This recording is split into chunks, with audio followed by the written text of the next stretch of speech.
van a descertificar a Colombia y nos lo harán pagar duro. Trump se la va a cobrar enterita a Gustavo Petro, que además no pierde ocasión de retarlo y de insultarlo.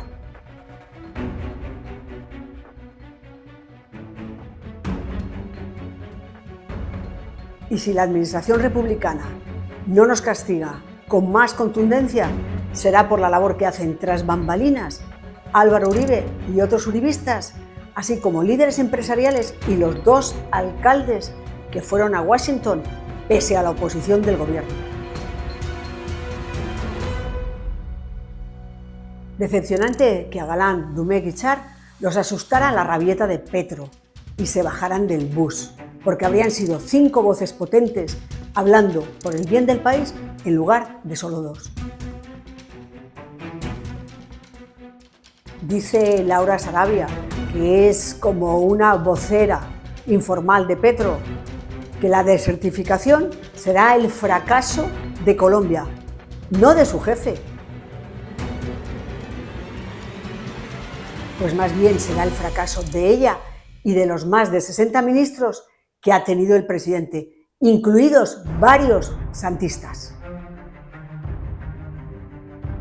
Porque la oposición de centro-derecha y derecha nada ha tenido que ver con esta nefasta política de defensa y de lucha antidrogas del gobierno.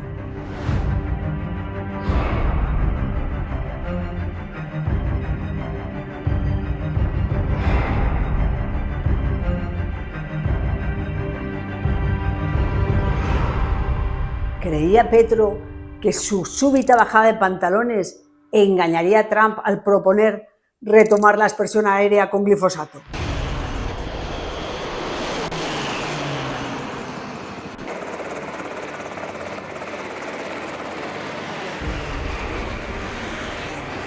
Eso no se lo tragó nadie. Todo el mundo conocía lo que su ministro de Justicia declaró esta semana. Conclusión, por ahora, Colombia tendrá que mantener su prohibición total del glifosato. Además de que Petro llamaba asesino a Duque por defenderla. Decía que mataba campesinos y aniquilaba la naturaleza. Cree que los gringos son bobos.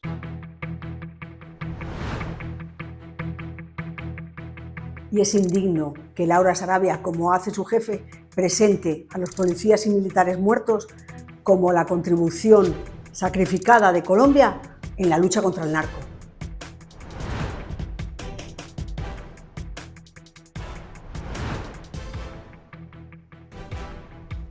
Si fuese sincera, reconocería que la mayoría de los 133 policías y militares asesinados en lo que va de año son el producto del desmantelamiento de las fuerzas militares y la Policía Nacional que puso en marcha Gustavo Petro desde el primer día de su gobierno, con la ayuda de Iván Velázquez.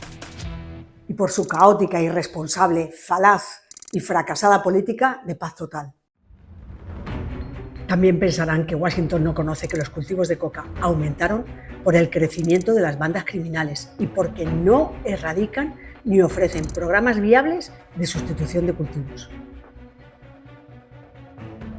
Como ejemplo, baste citar sus 2 intervenciones estrellas en el Cañón del Micay y en el Catatumbo, 2 de las zonas más cocaderas del país. Sería interesante conocer cómo explica en Estados Unidos el almirante Cubides las decenas de secuestros de militares por campesinos, algunos de ellos en el Micay. Lo del Catatumbo se le complica más porque es una ruta esencial del cártel de su amigo Nicolás Maduro.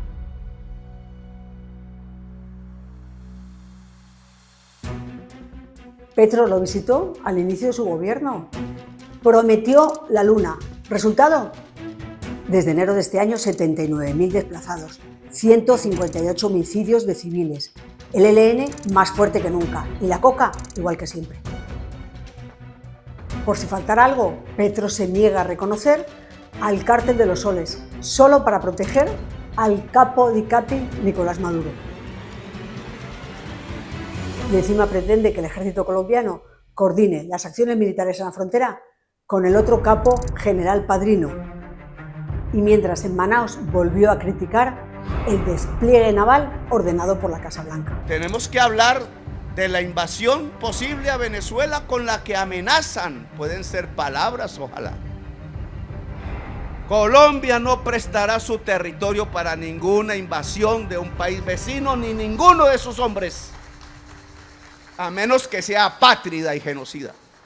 Yo los invito a que busquemos, difícilmente, que un cuerpo de países suramericanos vuelva a plantear el diálogo político en Venezuela, porque el pueblo venezolano todo tiene que unirse, porque la amenaza es de invasión.